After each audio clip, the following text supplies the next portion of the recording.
I'll do some regular worldwides, and I will talk about the hot button political topic in the United States today that isn't Palestine, abortion. Let's see who we got here. Anybody I recognize? Matt. That's it.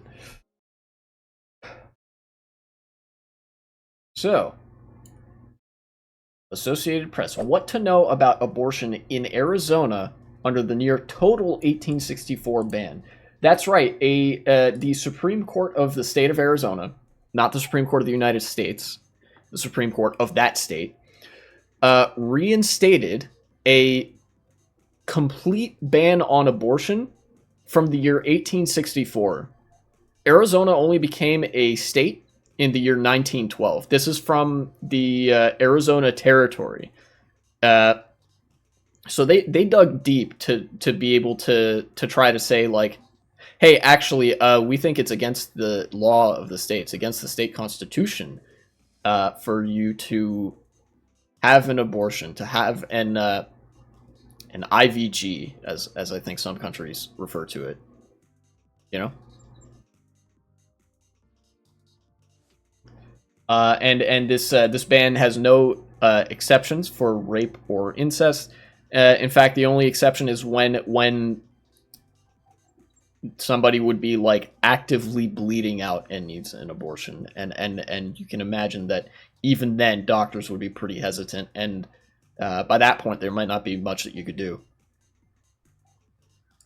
And that's not even to mention the fact that, like, people should be able to get an abortion if they want to. Like, having sex shouldn't just mean, oh, now the next fucking 20 years of your life have to be dedicated to raising a kid. Like, dog. The logic behind it is pretty insane. Anyways, the Arizona Supreme Court gave the go-ahead on Tuesday to prepare to enforce a long-dormant law that bans nearly all abortions, drastically altering the legal landscape for terminating pregnancies in a state likely to have a key role in the presidential election. The law, predating Arizona's statehood, provides no exceptions for rape or incest and allows abortions only if the mother's life is in jeopardy. Arizona's highest court suggested that doctors can be prosecuted under the 1864 law, though the opinion written by the court's majority didn't explicitly say that. Fucking weasels. Weasley ass. Fucking judges.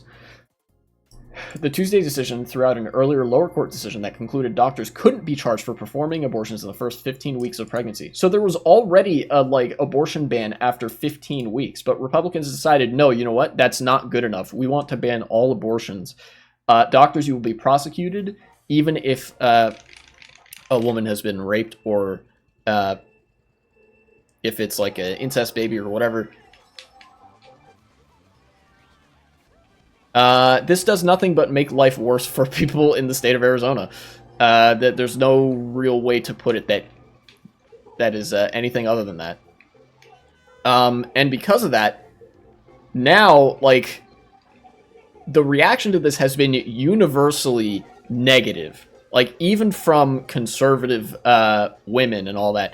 Like, the right wing is going absolutely insane with the infighting over this one. And I think rightly so, because nobody actually wanted an abortion ban to happen that isn't, like, the most ghoulish fucking white man or, like, most breeding kink, like, white woman imaginable. It's just such a normal and run-of-the-mill health practice that, like, not having it would pretty much send your country back to the 19th century in terms of living conditions, life expectancy, things like that. Because banning abortions, right, doesn't stop abortion. All it does is it stops safe abortion. You know, whenever unwanted pregnancies happen, that's bad. So how do you solve that? Well, with sex ed, first off, which Republicans also hate, and you know, with contraception and with abortion, which Republicans also hate, because Republicans just want women to be baby factories. You know, no social state, no healthcare, only breed. And so because half the population of the United States is women, they saw this and they're like, everybody did a double take, because nobody really, if for the longest time, people didn't really expect the Republican Party to succeed. They're the dog that caught the car. They don't know what to do with it now. Like, they've caught the car. They're like, all right, now what? I guess if we just banned abortion? Cool. And people fucking hate that. In fact, the state attorney general of the state of Arizona has already said, yeah, I'm not going to enforce this law because this law is so stupid and backwards. You know, nobody in their right mind would enforce this law. Even a Republican, because what Republicans understand, this is why the right wing is infighting so hard over this, is because this looks insanely bad for them. This again? Huh. You know, when half the voting base in the country is women, and you have now, like, you've made the vanguard of your policymaking a position that is openly hostile to the freedoms of women, you're not doing yourself any favors electorally, or just in terms of, like, amassing a power base and like, stuff like that. So hopefully, the attitude of the state attorney general holds, and this law will not be enforced in the state of Arizona. That would be pretty good. But apart from that, like that's one thing I'm hoping for that's not entirely certain, is the enforcement of this law. But this is another, I want to elaborate a little bit on this being another nail in the coffin of the Republican Party, because it really is.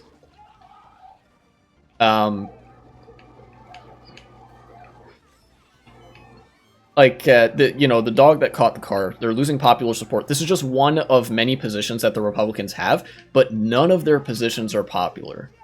Like, they barely get some support with the, with some of their anti-immigration positions, but apart from that, like, tax cuts, nobody likes that. Banning abortion, nobody likes that. Fucking, making it harder for black people to go to college, like, maybe they can pitch that if they abstract it enough to, I don't know, DEI or some shit, but that's just them saying the N-word at that point.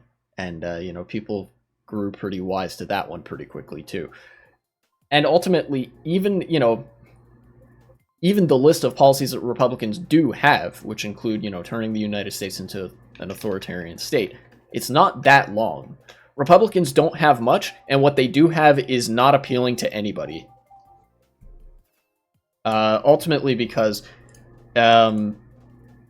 conservatism is just the politics of suffering. Conservatives, they just want you to suffer. They hate it when things in life are good. That's why you always get from conservatives these, old crotchety boomer types especially. You get the, back in my day, kids these days have it so good. They hate when people have it good. That's it. That's their political convictions.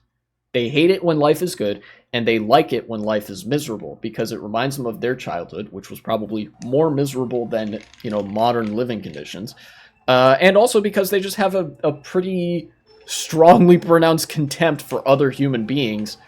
And they want national policymaking, and policymaking at all levels to reflect that contempt for said human beings, especially minorities, because minorities are, in a very weakened position. They have disdain for the fucking thing.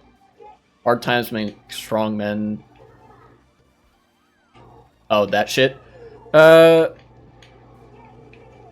I mean, that's one of those phrases that you could just insert the right thing at the right time and it could mean anything. But yeah, same logic. Yeah, and conservatives hate the, they just hate the weak men, supposedly, because times are good. They like it when times are hard and when people grow up in conditions of misery. But, me being the Chad utilitarian who is not a fucking monster, suffering is bad, actually, and human flourishing is good. This is my epic socialist take, left-leaning take of politics. I think this is a Mario Circuit only room, so I'm gonna leave. So, with this ruling, and with rulings like this, with policy like this, the Republican Party is going to alienate more and more and more of their base.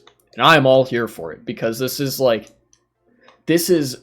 the last fumes of the fumes that the Republican Party was running on. I mentioned with the presidential debate a while back. I think this was like 6 months ago or something. Actually, no, more than 6 months ago. It would have been like September or August of last year. The presidential debate already showed the weaknesses of the Republican Party. They have nothing that isn't Trump. Their coffers are bleeding dry, which is even more the case now. And they had to reach for insane policy positions in that debate because the only through line was like they couldn't find anything. And, you know, at that time, they were talking about stuff like immigration, and they were still on wokeness as their chosen stand-in for the N-word. Now they've moved on to DEI. That has fallen flat even faster than wokeness did. They don't have anything. And the one thing that they've been focusing on for the past 50 years, the abortion issue, is now losing them ground as opposed to gaining them ground in their right-wing base. Because now that they've caught up to the car, people, like, realize they didn't actually want that. It's like, I think people in the Republican Party have even said that, like, the fight to achieve an abortion ban is more politically beneficial than actually achieving it, right? Like, imagine you're a Republican, you know, maybe you're have a family, you're a guy, or maybe you're a woman, or, you know, imagine you're in some circumstance like that, and the Republican Party one day in your state, you know, state of Arizona or whatever, says, congratulations, you no longer have abortions. You don't have access to abortion anymore. Like, what? I don't? Like, I can't do that anymore? Like, nope, you'll be prosecuted and thrown in jail. No exceptions for rape or incest, by the way. Nobody actually wants that because this shit affects everybody. This is just something that makes everybody's life worse. And when it happens, you feel it. In fact, the Democrats already smell blood in the water. They smell a lot of blood in the water. I'm gonna actually show. I'm gonna show this video on stream here. I'm gonna go to React Andy, and it's gonna be this. Okay.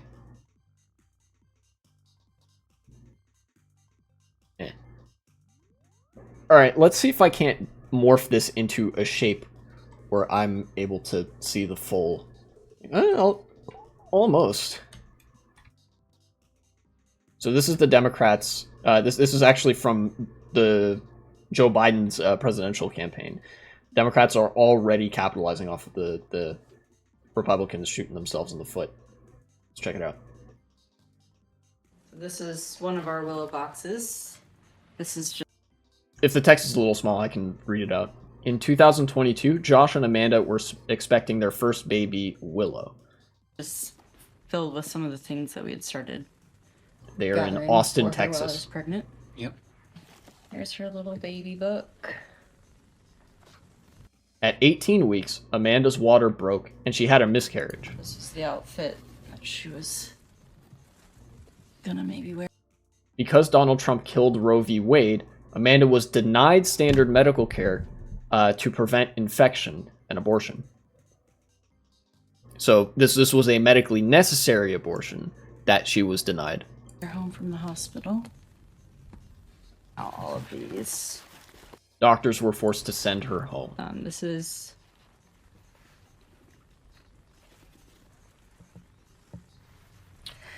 the blanket that she was in. 3 days later, Amanda was in the ICU with sepsis. She almost died twice. These are her little footprints. The infection caused so much damage, Amanda may never get pregnant again. It's okay. Trump did this. I'm Joe Biden, and I approve this message. This is... Yeah. Pretty good political messaging, I would say.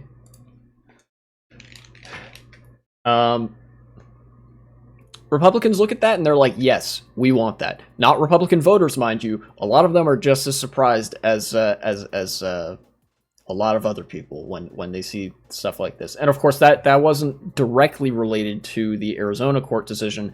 That was an example from Austin, Texas, but that is another state that has a pretty wide-ranging abortion ban. And these are necessarily the consequences of abortion bans. Is, some people who have miscarriages will not be able to get the medical care that they need.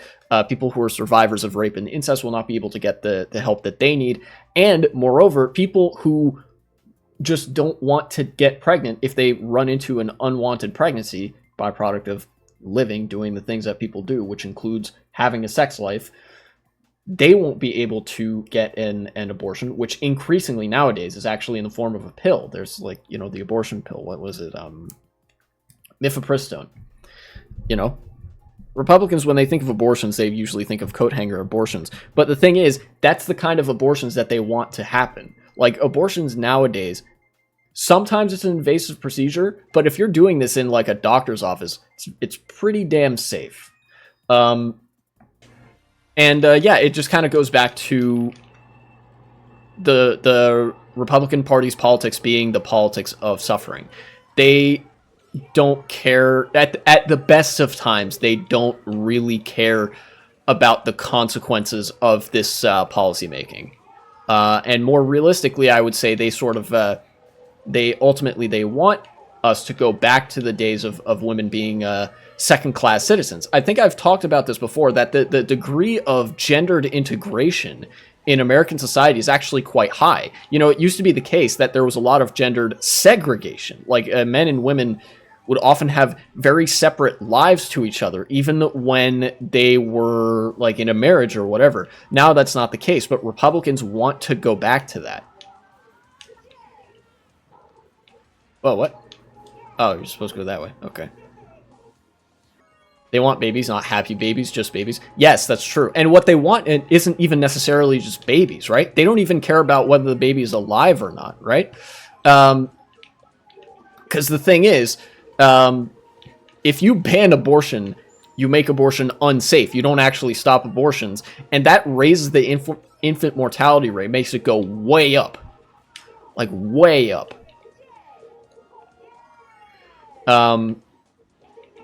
And when that happens, you don't even have alive babies anymore.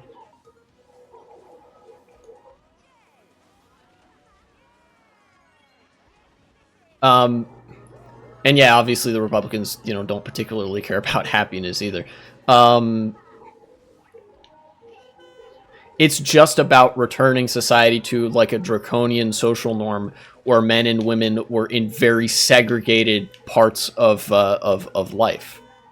They basically want to strengthen patriarchy in a way that makes life better for zero people, except for, I don't know, fucking weirdo rapey Republicans. Like, that's the only group of people that I could think, like, benefit from this. Even people who are, like, maybe a little bit casually chauvinist or whatever, like, if they view women as human beings, which is not a high bar to clear, and I think most people clear that bar pretty soundly, like, nobody wants that. You have to be a special kind of fucked up to want this. But anyways, this is going to be front and center political issue in several elections to come. And I think, if anything, this will be the issue that kills the Republican Party, because they've now alienated almost every single woman that is in their base, either by product of it affecting them directly or them being older and it affecting one of their kids. Parents, if they love their kids, tend to get pretty touchy over their kid potentially not having control over their body in very dire situations, especially in instances of potential rape and incest. Yeah. That's about all I have to say on the issue. So in a weird way, the Arizona court decision was like a fucking gift to the Democratic Party, because now the Republicans have shot themselves in the foot so hard that I don't think there's any coming back from that. Like, honest to God. And you know what? I'm all for it. I am all for the dog of the Republican Party catching up to the car. Because at that point, they're out of fumes. They don't have that fervor anymore. This is one of the ways that fascist fervor will run out. Fascists sometimes will be able to whip people up into a fury campaigning against degeneracy or whatever. But once they reach the actual policy goal, everybody all of a sudden realizes, wow, we didn't actually want this ever. We just liked the talking points. You know, this is actually pretty shit for us, and I regret ever supporting you. A lot of, Trump Republicans are turning into moderates over this. Over the issue of abortion and abortion alone. Anyways, future me cut that segment. And, cheers to the downfall of the Republican Party, I suppose. Once again. Ow.